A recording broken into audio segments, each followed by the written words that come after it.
السلام عليكم ورحمة الله وبركاته، بناتي واخواتي وحبايبي عاملين ايه؟ النهارده ان شاء الله مش هنعمل مع بعض اكل ولا حلويات ولا اي حاجة، هنعمل مع بعض زيوت حلوة جدا جدا تتعمل بيها مساج للجسم لو حد تعبان او حاجة.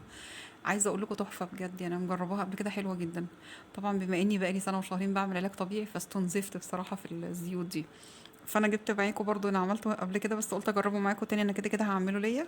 فقلت اجربه معاكم واوريكم الطريقه بتاعته بتتعمل ازاي. انا معايا هنا الزيوت اللي عندي موجوده، ده عندي زيت لافندر. انت ممكن تجيبيه من المحلات بتاعه العطور او الصيدلات بنفس الطريقه دي كده. لكن ده انا جايباه سايب بصراحه من عند العطار. ده عندي الاول حاجه زيت لافندر، وتاني حاجه عندي زيت ليمون، وزيت لوز حلو، كده تلاتة. ومعايا هنا ده زيت العنب، ومعايا هنا ده زيت افوكادو، وهنا زيت لافندر، ده زيت عطري بقى، زيت اللافندر ده زيت عطري، وزيت فريز ده زيت عطري برضو. تمام كده. هو طبعا هنحط من كل حاجه معانا معلقه، انا طبعا مش هحط معلقه ولا حاجه، انت لو هتعملي في البيت وتجربي اعملي من كل حاجه معلقه. انا هضيف كل الكميات على بعضها لان عندي كل الكميات تقريبا متساويه. هضيفها كلها على بعضها، هعملها بقى في طبق، في علبه، ببرطمان، زي ما انت حابه. انا هعملها ببرطمان واعبيها في ازايز بحيث ان انا لما اجي اعمل الجلسه بتاعه العلاج الطبيعي اضيف منها على طول. تمام كده. نشوف هنحط المكونات بتاعتنا ازاي. وكده خلاص خلصنا الزيت بتاعنا بالطريقه دي كده. عايزه اقول لكم ريحته جميله جدا. انا عندي دي ازايز زيت جونسون كنت شايلاها قبل كده احط فيها، هنا كان عندي كذا ازازه تانية اهي. بنشيل الغطا بتاعها كده ونشيل البلاستيكه اللي موجوده هنا كده بالشكل ده بكل سهوله. ونبتدي نعبيها مع بعض ونشوف شكلها عامل ازاي. بسم الله الرحمن الرحيم، نعبي كده بالراحه.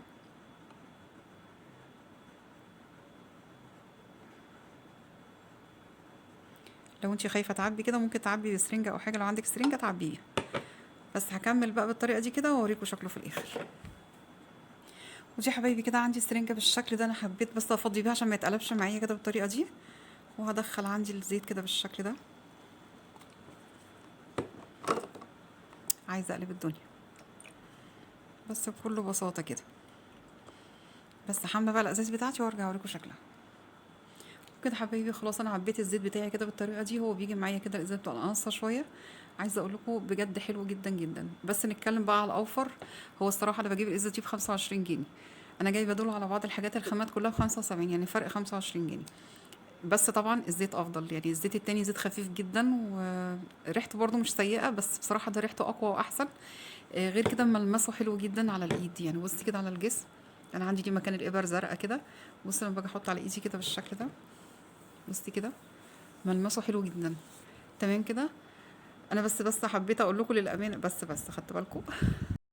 عايزه بس اقول لكم حبايبي سامحوني وانا بدمج المكونات على بعض، الفيديو وقف ما شفتهوش. انا كل اللي عملته حطيت كل الكميات اللي موجوده معايا في البرطمان وقلبتها بمعلقه وبعد كده فضيتها في الازايز دي. يا رب يكون سهل عليكم ان شاء الله وتجربوا. وكده حبايبي خلاص الزيت بتاعي كده خلص معايا بالشكل ده. عايزه اقول لكم دي الكميه اللي طلعت معايا. بس عايزه اقول لكم للامانه الازازه دي انا بشتريها من بره ب 25 جنيه. بس طبعا الزيت التاني اخف من ده كتير، هو ريحته برده مش سيئه بس اخف كتير. هنا الازازه معايا تقيله جدا، بتاخد معايا وقت كمان طويل شويه. يعني تكلفه الحاجات دي عليا كده عامله 75 جنيه. طبعا الازازه ب 25 جنيه طبعا هتبقى اوفر، بس انت لو بصيت لها الزيت نفسه نوعيته كويسه. وفي نفس الوقت الملمس بتاعه حلو جدا في المساج. بس انا عندي مكان الابر دي مكانها ازرق كده. بس بندعك كده بالطريقه دي.